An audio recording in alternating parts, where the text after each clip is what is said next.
Assalamualaikum warahmatullahi wabarakatuh. Perkenalkan, saya Mezalia Emal Putri.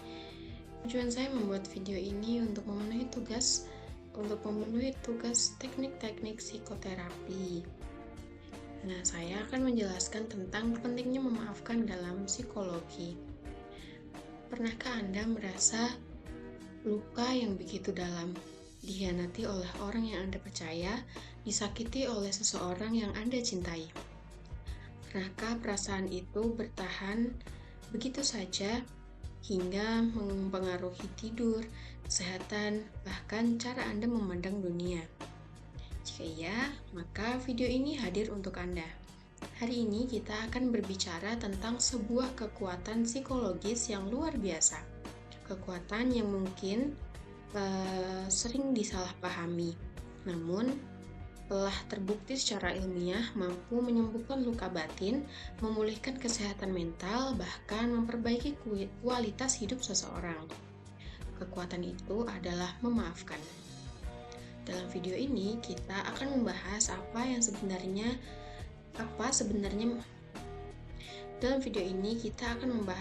sebenarnya memaafkan dalam perspektif psikologi. Mengapa ia penting, bagaimana prosesnya, dan apa yang telah dibuktikan oleh penelitian-penelitian yang ilmiah tentang memanfaatkannya bagi kehidupan kita. Apa itu memaafkan? Sebelum kita lebih jauh, penting untuk meluruskan satu hal. Memaafkan bukan berarti melupakan. Memaafkan bukan berarti membenarkan perbuatan salah orang lain, dan memaafkan bukan berarti Anda harus kembali menjalin hubungan dengan orang yang telah menyakiti Anda. Lalu, apa sebenarnya memaafkan itu? Memaafkan adalah perbuatan prososial yang dialami oleh seseorang terhadap pelaku yang menyakitinya, meliputi perubahan motivasi untuk menghindari kontak, penurunan motivasi untuk membalas dendam, dan peningkatan motivasi kebajikan terhadap pelaku. Itu menurut MC Kulow, Washington, dan Rachel pada tahun 1997. Dengan kata lain, memaafkan adalah sebuah proses internal, perjalanan di dalam diri kita sendiri. Ia adalah keputusan sadar untuk melepaskan rasa dendam, amarah, dan kepahitan, dan juga menggantikannya dengan pikiran dan perasaan yang lebih positif. Hendrik dan Fitzsimmons pada tahun 2000 dalam Pendu 2022 mendefinisikan memaafkan sebagai kesadaran untuk meningkatkan hak seseorang atas kebencian, penilaian negatif, dan perilaku acuh tak acuh terhadap seseorang yang telah berbuat tidak adil. Ada 3 dimensi penting dalam memaafkan menurut para ahli. Yang pertama, kognitif membuat cara kita berpikir tentang pelaku dan peristiwa yang menyakitkan. Yang kedua, emosional mengubah perasaan negatif menjadi netral atau bahkan positif. Yang ketiga, perilaku mengubah kecenderungan untuk menghindari atau membalas menjadi lebih konstruktif. Mengapa memaafkan itu penting? Narasi pentingnya memaafkan. Mari kita bayangkan seseorang yang membawa sebuah batu besar kemana-mana setiap harinya. Batu itu mewakili dendam, amarah, dan juga luka yang belum sembuh. Setiap hari batu itu semakin berat, tubuh mulai lelah, pikiran tidak tenang. Hubungan dengan orang lain pun terganggu. Itulah gambaran ilmiah dari kondisi unforgiveness atau ketidakmampuan untuk memaafkan. Dampak psikologis dari tidak memaafkan. Penelitian yang dirangkum oleh Akhtar dan Barlow pada tahun 2016 dalam sebuah systematic review dan meta-analisis yang dipublikasikan di jurnal Trauma, Violence, dan Abuse menunjukkan bahwa individu tidak mampu memaafkan cenderung mengalami tingkat depresi yang lebih tinggi, kecemasan yang lebih besar, amarah dan pemusuhan yang kronis, penurunan harga diri dan kesejahteraan psikologis, dan gangguan hubungan interpersonal yang signifikan. Sebaliknya, memaafkan membawa perubahan yang sangat nyata. Pendu 2022 Dalam jurnal JBKI menegaskan bahwa memaafkan berhubungan erat dengan keberfungsian psikologis yang lebih baik. Sementara itu, berdasarkan penelitian Worthington yang telah diuji dalam ratusan randomized control trials atau RCT, program intervensi forgiveness selama 6 jam terbukti menghasilkan peningkatan forgiveness sebesar 0,6 standar deviasi, sekaligus menurunkan depresi dan kecemasan masing-masing sebesar 0,3 standar deviasi, serta meningkatkan harapan sebesar 0,6 standar deviasi. Worthington 2020. Penelitian lain dari Aleman Hill DKK 2012 dalam Journal of Research in Personality menemukan bahwa kemampuan memaafkan pada orang dewasa berhubungan positif dengan kesejahteraan subjektif dan juga kepuasan hidup. Dampak fisik dari memaafkan. Yang menarik, manfaat memaafkan tidak hanya dirasakan secara psikologis. Whitcliffe, DKK, pada tahun 2004 dalam Journal of Traumatic Stress menemukan bahwa pada veteran militer memaafkan berkorelasi dengan kesehatan mental dan fisik yang lebih baik. Ini menunjukkan bahwa memaafkan sungguh-sungguh adalah terapi yang bekerja pada seluruh diri kita.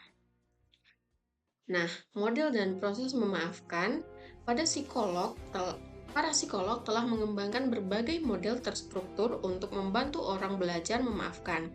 Dua model yang paling banyak digunakan dan memiliki bukti ilmiah terkuat adalah model Process Enright dan model Research Worthington. Model Process Enright ada 4 fase. Yang pertama, fase uncovering, yaitu pengungkapan. Yang kedua ada fase decision, itu keputusan. Yang ketiga ada fase work, yaitu bekerja. Yang keempat ada fase deepening, yaitu pendalaman. Nah, model yang kedua dari model Research Worthington ada 5 fase, ada 5 langkah. Nah, Effort Worthington GR mengembangkan model research yang telah diuji dalam ratusan penelitian ilmiah dan terbukti efektif. Worthington pada tahun 2020 pada research huruf R, yaitu recall the heart. Yang kedua ada E, empathize, kembangkan empati. Ada A, altruistic gift. Yang keempat huruf C, commit, yaitu membuat komitmen publik untuk memaafkan. Nah, yang keempat ada hope, yaitu pertahanan komitmen memaafkan saat ingatan pahit kembali muncul. Karena perasaan luka itu bisa datang kembali. Penelitian ini membuktikan bahwa kedua model ini sama efektifnya, dengan rata-rata peningkatan kemampuan memaafkan sebesar 0,1 standar deviasi per jam intervensi. 2020 oleh Washington. Nah, bukti dari penelitian jurnal. Sekarang mari kita lihat apa yang sesungguhnya dikatakan oleh hasil penelitian ilmiah tentang memaafkan. Saya akan memaparkan beberapa temuan penting dari jurnal-jurnal yang telah terindeks. Yang pertama, forgiveness terapi dalam konseling. Pedu 2022 dalam JPKI Volume 2 nomor 2 menyimpulkan bahwa forgiveness terapi terbukti efektif dalam memulihkan kesehatan psikologis individu yang mengalami berbagai jenis luka, kekerasan, pengalaman traumatis, dan terapi ini bekerja dengan mengubah pola pikir, emosi, dan juga perilaku negatif menjadi respon yang lebih positif dan juga adaptif.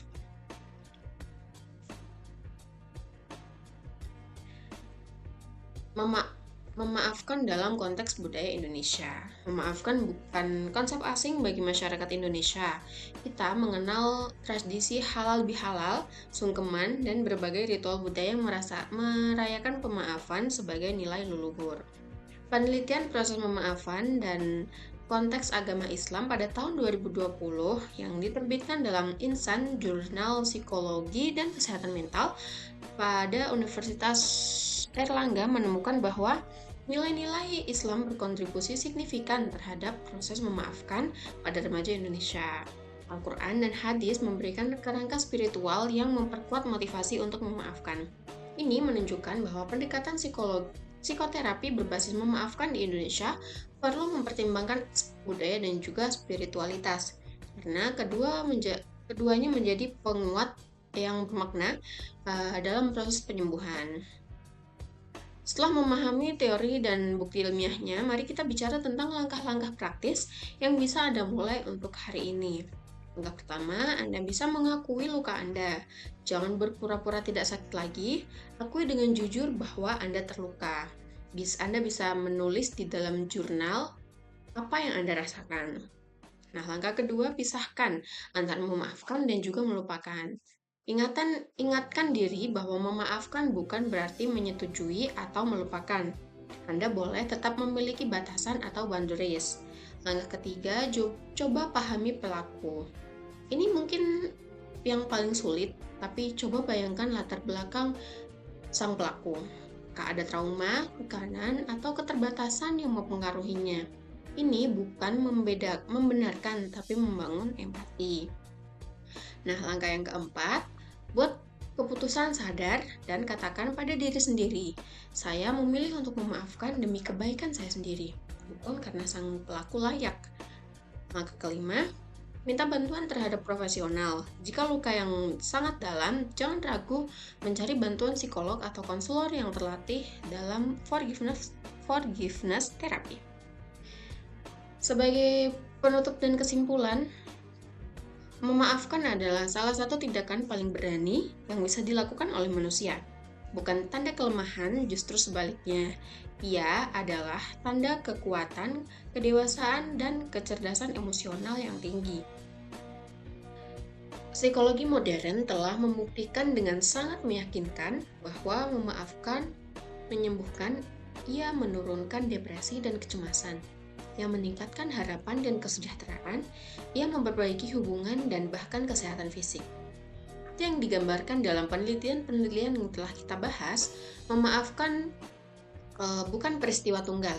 Ia adalah sebuah perjalanan yang mungkin panjang dan berliku, namun perjalanan yang selalu layak untuk ditempuh.